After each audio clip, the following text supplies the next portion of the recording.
Why was this episode even called Breakdown? Just because Wendy's car broke down and then she was captured? That only describes the first scene of the episode, not the primary conflict or character. I honestly think that they're running out of ideas for titles because there are episodes in the last 2 seasons that really don't have much to do with the title. Anyway, this episode was one I'd put in the just okay category, leaning towards the not very good. It had some ideas and moments that I thought were interesting or cool, but the writing of this episode was very obvious. In the cold opening, when Wendy gets creeped on by a cashier who later in the episode turns out to be surprise in on it the whole time and a monster. The FBI guy was surprise in on it the whole time, and of course a monster as well. I was actually kind of hoping that he'd turn out to be a real FBI agent because the show has never done that before. But I'm like, okay, this is going to be like Sex and Violence with Agent Nick. I'm like, oh, they're doing that again. I also knew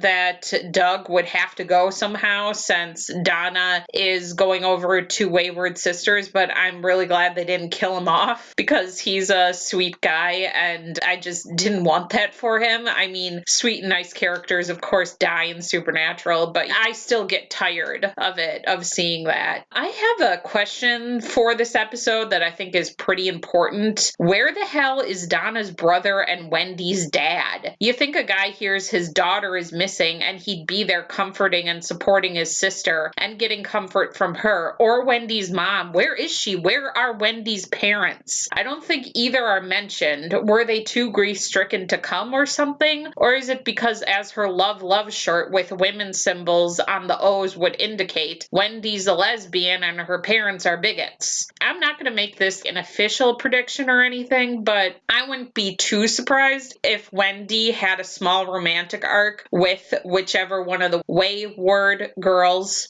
turns out to be queer. And I'm sorry, but what the hell is up with Sam in this episode? Dab likes to do this thing now with the boys where they'll switch places in terms of supporting each other and the other one will be comforting the other one. But the transition to Sam being the one who's sad and Dean being the one to give comfort to him was not a smooth one. It might have worked better if we got a hint of this from last episode, but we didn't at all. In fact, Sam was being optimistic that they were going to get out of the bad place. Was Kaya's death the event that triggered all this? I suppose that makes sense, but we didn't even get a shot of Sam looking really sad about this from the last episode, and I don't really recall Sam bonding with Kaya that much. It was really Jack who bonded with her, so I could see like Jack being really bummed about her death, but he's not around, he's not there. It's just Sam who's having this reaction. And I have to say something else that about this episode that I think was quite unfortunate was the monsters who were bidding for Sam. That was the most ridiculous and stupid thing that's been in this show for quite a long time. I was disappointed in you, Supernatural.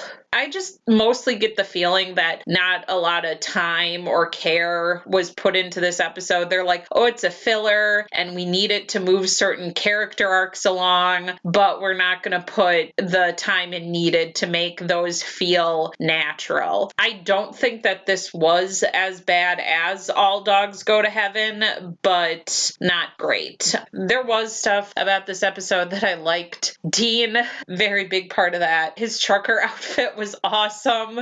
It was just so great. It made me laugh so hard. I just loved it so much. And it is also interesting to know that he knows trucker lingo, and I guess he learned it from John or with John. More could be expanded on this later, but it could also just sit there and be more like color for Dean's background and I guess John's as well. But, you know, they don't need to do anything with it, but it's nice to know that it's there. The other thing that I, of course, really appreciated about this episode was Donna. She was excellent with that creepy missionary guy. She starts out very quiet and calculated and reasonable with him, just being, plain facts are facts. You're not going to get a lawyer until Monday, and you're going to have to be in a cell until then, just saying how it is. But then later, she uses her feelings towards the case, her fear for her niece, and just knowing that this guy is a creepy dude in general, and she uses that anger and that fear and that worry against him to get the information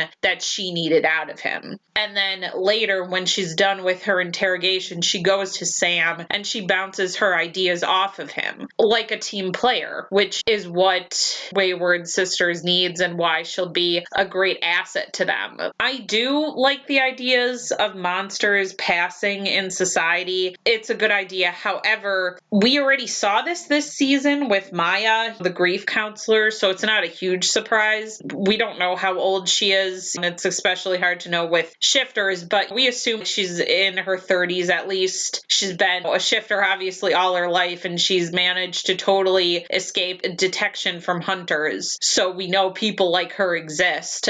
But on the other hand, why hasn't this storyline, plot point, whatever, ever been part of the show before? In season 3, in season 2, in season 1 even. It seems like this really should have come up in the show before, but that's one of Supernatural's big flaws, is being so late in the game with its own world building. Like I said, I get the feeling that not very many people cared about this episode. Definitely the weakest of the season so far. The weakest thing that the writer, Davey Perez, definitely the weakest thing he's written so far. Not quite bad enough to go on my list of the worst episodes of Supernatural, but still pretty weak. Sayonara and auf Wiedersehen.